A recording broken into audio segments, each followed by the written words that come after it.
আগে একটা কথা শুনতাম, যেই লঙ্কায় যায় সেই রাবণ হয়। কিন্তু বাংলাদেশের ইতিহাস একটা জিনিস প্রমাণ করতেছে, এই দেশের চেয়ারে যেই বয় সেই চেয়ারের মায়া রায়পুরা রয়। জঘন্য গণ্য আর ইতিহাস নিয়ে কেউ ভাবে না। ৭১ দেশ স্বাধীন হইল, স্বাধীন হওয়ার পর এরশাদ গদি ছাড়ব না।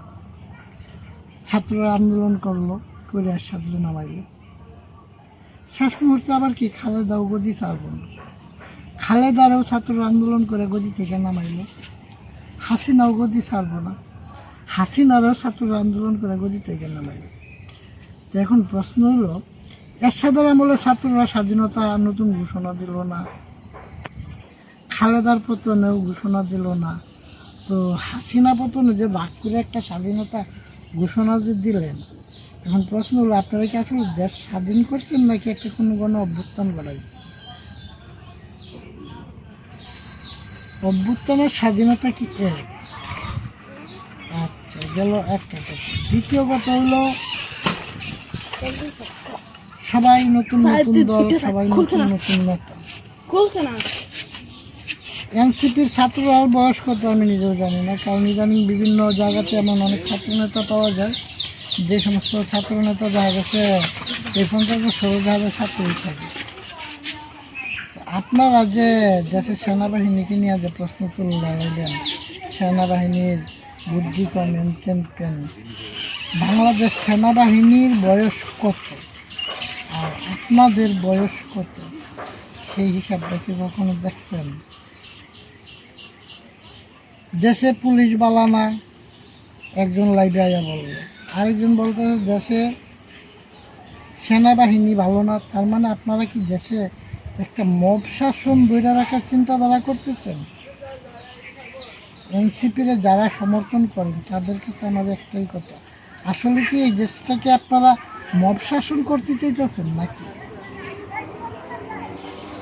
ডেমোক্রেসির নিয়মে হলো পরিবর্তনশীল, এখানে বিভিন্ন মতাদর্শ লোক থাকবে, কিন্তু বিভিন্ন মতাদর্শের লোক একদল আরেক দলের বিপক্ষ থাকবে, এটাই তো স্বাভাবিক।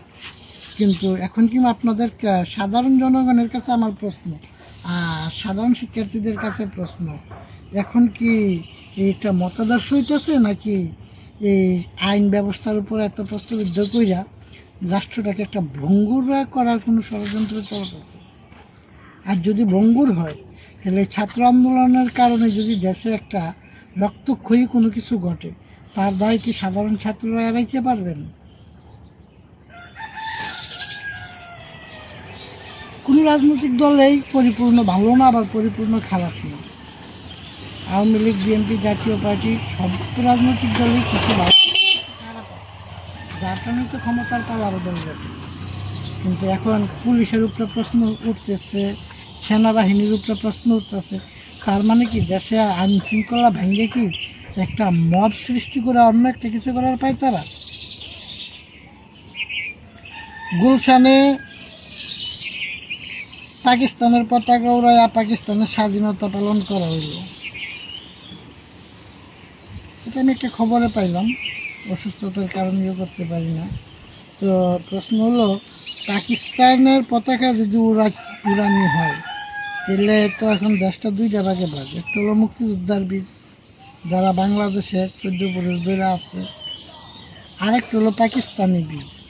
তো আপনারা পাকিস্তানি বীজেরা তো সরাসরি এই কথা বললেই পারেন যে সাধারণ জনগণ অর্থাৎ আমরা পাকিস্তানি বীজেরা দাঁড়াইছি। সাধারণ ছাত্ররা নিয়ে এত তামাশা করার কি মানে, আর জনগণ নিয়ে তামাশা করার এত কি মানে? চিন্ময় প্রভু, ওনারে অ্যারেস্ট করা হলো রাষ্ট্রদ্রোহী মামলায়, উনি কোন জায়গায় কোন পতাকা উড়াইয়া দেশের অপমান করে লাইলেন। যে দেশের অপমান করে লাইলো, দেশের আইন বিভাগ এত কিছু দেখতেছেন, তো এখন যে পাকিস্তানি পতাকাগুলো যে উঠতেছে, এটা কি কারো নজরে পড়তেছে না? এইখানে কি কেউ রাষ্ট্রদ্রোহী হইতেছে না, নাকি জোর আছে যার মূল্য আছে তার হিসাবটা কি এই জায়গায়? সাধারণ জনগণের কাছে একটাই প্রশ্ন। সবাই ভালো থাকবে, সবাই ভালো রাখে, সবাই একটু সতর্ক হয়ে